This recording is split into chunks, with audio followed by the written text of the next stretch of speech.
A tall, blonde, blue-eyed individual standing in the snow, accompanied only by a celebration of polar bears. Behind him is a beautiful panorama of the Norwegian fjords and a few red huts. Once a brutal savage raider, now a rich salmon farmer. And then we have you. From a mistake to a disappointment. So listen closely as we explain Norway's rise to the top. We start off in the Viking Age, in 872 AD, in West Scandinavia. In this early version, Harald Fairhair unites the petty Viking kingdoms into one centralized government. Norway starts off with vast natural resources, such as iron, copper, zinc, and fish, and two special units, the Viking and the Longship, which allows them to sail and raid nearby countries such as England, Russia. But sir, do you actually know who was in Paris? The Vikings, of course, as they raided both Paris and London several times, Jesse. But they also invaded Rome. No, Jesse, they actually did not. It actually is misinformation. They did want to raid Rome, but they never actually got there, probably used Google Maps or something. We are a small channel, so Google probably won't sue us. But if you do want to change that, then leave a like and subscribe to stay updated. Since the beginning of 793 AD, following the attack on a monastery in Lindisfarne, Norway is in the Viking Age, which grants game-changing buffs to countries of Norse culture, such as increased sailing speed, increased unit durability, and a special unit ability, Fear, which decreases enemy morale. However, all good things come and go. Eventually we see the country get severely nerfed in patch 1.159, when the Hanseatic League was founded. If you have no idea what I'm talking about, then it's fine, let me explain. It was a merchant guild of sorts that included many Dutch and German cities. Long story short, the Norwegian kings got themselves indebted to the Hanse, and they in return forced them into even more concessions on their behalf. Sir, we would like to get our money back. Don't you see that I'm busy? Sir, you're going bankrupt. I can't hear you! Alright, never mind, take his kidney, boys. Now, this hasn't influenced the king all that much, except for his dignity, of course. It struck the serfs. Now, they were poor, and rarely had any land, but they were free men, on the contrary to the peasants in continental Europe, allowing them to leave and work somewhere else, if they happened to be displeased with the management.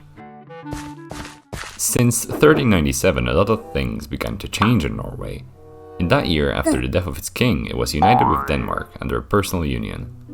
Thereby, the Kalmar Union was created. In 1349, however, the Black Plague disaster reached Norway, wiping out a half of its manpower, which is a significant debuff as the average Norwegian is not a very social creature, making population replenishment much slower. Back to the Kalmar Union, because this needs a separate fragment of its own. So basically Denmark, Norway and Sweden decided to team up. It was like the Avengers of its time, but with more fur and less spandex. All was going fine until it, well, wasn't. The arguments started. Denmark wanted this, Sweden wanted that, and Norway just wanted to go back to raiding villages just like the good old days. Fast forward to 1523, we have a dude called Christian II ruling over the Union. And he is a bit of an asshole, so another relevant dude showed up. His name was Gustav Vasa. More like Gustav Zaza, because he looked like a freaking wizard.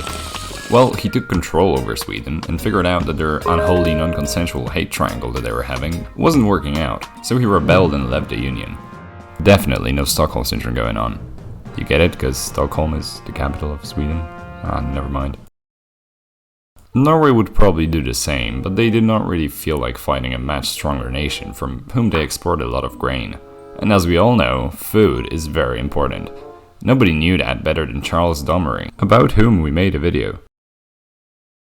Do you want to eat food? And pussy. Cats. Hell yeah, now you can. Eat. Upgrade. And eat even more. Experience the Charles Domery adventure in an interactive and immersive way. Download now on Google Play. Only on Google Play for now, because we are poor. Hell yeah. And they force us to pay $100. Yes, we're talking about those rich consumerist capitalist pigs, which is about 400 shekels. No, that's a lot of money.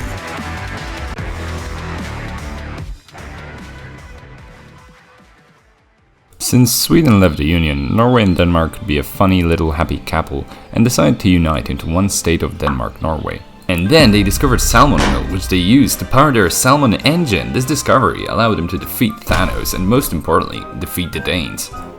I don't know if you realize, but I made that up. They were pretty much fishing for 300 years and had a bit of religious turmoil. Not much has changed until a man called Napoleon entered the arena. Now, Napoleon forced Denmark to cede Norway to Sweden in the Treaty of Kiel. The Norwegians did not quite feel like changing masters, so they tried making a country on their own. A constitution was drawn up, nerfing the king's powers. The constitution established Norway as a separate independent nation with its own government and laws. It also guaranteed a number of important rights to Norwegian citizens. So now that we have a country, we shall give you, things, such as, freedom of speech, religion, and other woke things. But again, Sweden ruined all the fun by invading Norway to reclaim what was theirs according to the Kiel Treaty. Norway was forced into yet another union, but this time the King of Sweden respected their autonomy and their constitution. Progress is progress, yet the Norwegians were still not satisfied. In 1905, the parliament unanimously approved the dissolution of the union. Since the start of its independence, Norway enacted many social reforms, and was the second country in the world to give women voting rights.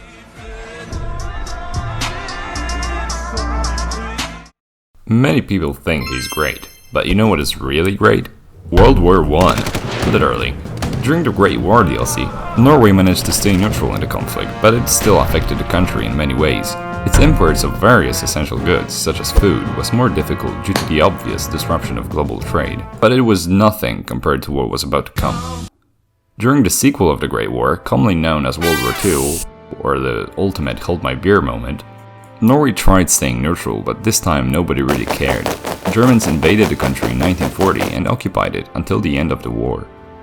After the big bad Mustache Man took a massive L and Kurt Cobained himself in his bunker, Norway started thriving alongside its Scandinavian friends. The years after the war saw a rise in Scandinavism, which basically is a belief that the Scandinavian countries should live in cooperation and peace. Once enemies, now brothers. Together with Denmark, Norway became one of the founders of the modern NATO faction. Not that long after 1969, a mysterious liquid is unlocked. Oh my, is this oil? Did somebody say oil?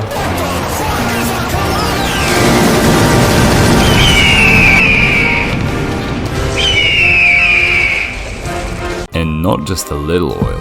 I mean one of the 10 largest oil fields in the entire world. This discovery has made Norway an incredibly rich and successful country, today making it a country with one of the highest GDP per capita in the world, with numerous social welfare programs, universal free healthcare, and education, and the biggest sovereign wealth fund in the entire world. Something like the American dream, but it's actually real. So, in summary, to become a rich and successful country, you just need to find oil, basically. And also subscribe to Pixel History, and like this video.